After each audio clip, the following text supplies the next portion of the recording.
खूबसूरत सा बीज से अगर मिसाल लें ना हम, तो खूबसूरत सा बीज ला के हम स्टोर रूम में रखते हैं, ठीक, और उसका कोई फ़ायदा नहीं। उसको दबाएंगे, मट्टी में दबाएंगे, जाहिर है फिर उसके साथ जो मामलात होंगे फिर ही उसमें से कोई तनावर दरख्त बनेगा ना, फिर ही तो फल लगेंगे। इसी तरह कांट छांट जो है ना, यही सबको लगता है कि ये नुकसानात हैं। कांट छांट को ही हम लोग नुकसानात कहते हैं। थोड़ी सी रोक टोक है, थोड़ी सी पाबंदी है, असल में यही फ़ायदे की है।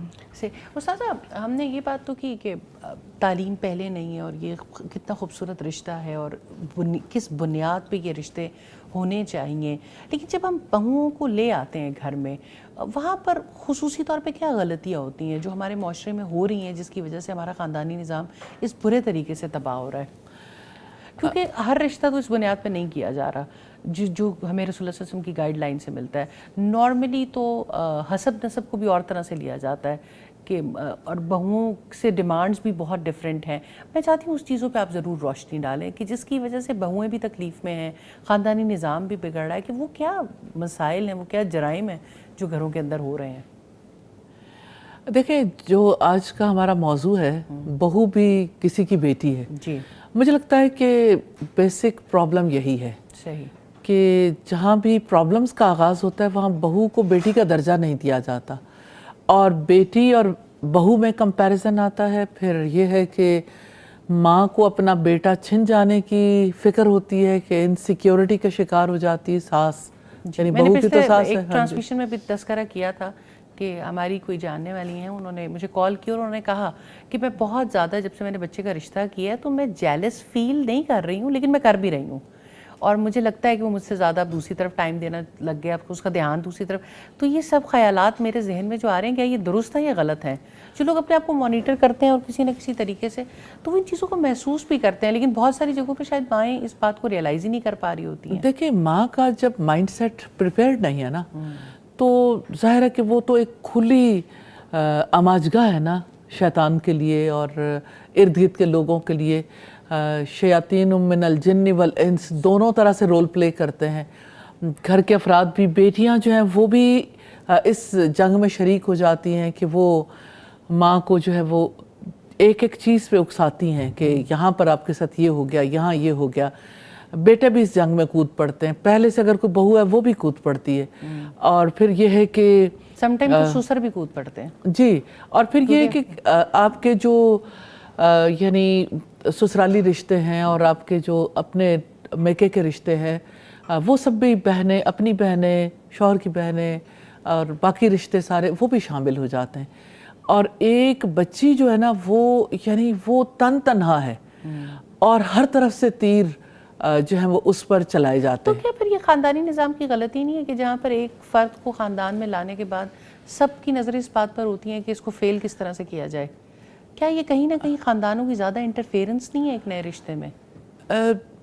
देखिए, मैं वही बात फिर दोबारा दोहराऊंगी, माइंड सेट चेंज नहीं होंगे तो ये होता रहेगा, गेम होती है।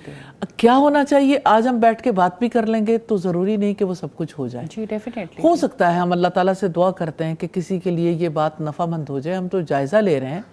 लेकिन मैं ये समझती हूँ कि इसके ऊपर तो बहुत ज़्यादा काम करने की ज़रूरत है ना, और बहुत ज़्यादा जो है इस पर एजुकेट करने की ज़रूरत है, और ब्रेनस्टॉर्मिंग की ज़रूरत बहुत ज़्यादा है। और बाकायदा, यानी मुझे यूँ लगता है कि देखें, एक खातून जिस वक्त सास बनने जा रही हैं तो उससे पहले वो अपने बारे में यानी ये तो देखती हैं कि अच्छा मैंने बहू लेके आनी है, तो एन उस फंक्शन के लिए कितनी तैयारी होती है कि मुझे कैसा ड्रेसअप होना है, मुझे कैसा फंक्शन करना है, लोगों के सामने अपने रोल को कैसे जो है वो पेश करना है। और उसके लिए, और आजकल के दौर में तो इतने महीनों पहले से जो है वो बाकायदा सिर्फ एक फंक्शन की तैयारी शुरू हो जाती है। मैं ये नहीं कहती कि वो तैयारी दुरुस्त है या नहीं है, मैं ये समझती हूँ कि ये हो रहा है ना जो हमारी सोसाइटी में एक जो तरीक़ाकार है, जो हमारी प्रैक्टिस अब ऐसे में वो भूल जाती है कि असल चीज़ तो रिश्ता है जिसको निभाना है, और उस रिश्ते को निभाने के लिए जो तैयारी करनी थी वो तो किसी के प्लान में ही नहीं है। अब ये कि लड़की जो है वो उसके लिए पहले बहुत कुछ किया जाता है, उसके लिए लिबास, उसके लिए बाकी चीज़ें जो जिस चीज़ की ज़रूरत है, उसके बाद उसे समझा जाता है कि अब इसके करने की बारी है। جبکہ بہو یہ سمجھتی ہے کہ جب جیسا میرے ساتھ پہلے کیا جا رہا تھا آئیڈلی اب بھی ویسا ہی کیا جائے. پرنسس ٹریٹمنٹ ہوتا ہے انسان کا جی کہ انسان کو لگتا ہے کہ شاید میں نے اسی فیز میں رہنا, اور پھر آپ اچانک ایک ریالٹی کی دنیا میں چلے جاتے ہیں. جی وہ یعنی بہت ہی برا خواب محسوس ہوتا جو ہے اچانک جس سے اٹھنا پڑ جاتا ہے. تو یہ ہے کہ اتنی پیک پہ لے جا کے جب کسی کو کھائی میں پھینکتے ہیں تو وہ بیچارہ تو یعنی اسے سمجھ ہی نہیں آتی کہ میں نے یعنی کس طریقے سے دوبارہ اٹھ کے کھڑے ہونا. تو بہو جو ہے وہ مجھے لگتا ہے کہ اس کی ایکسپیکٹیشنز اتنی ریز کر کے اسے اچانک جب زمین پہ پھینکا جاتا ہے تو یعنی اسے پینے کو پانی بھی نہیں ملتا غریب کو.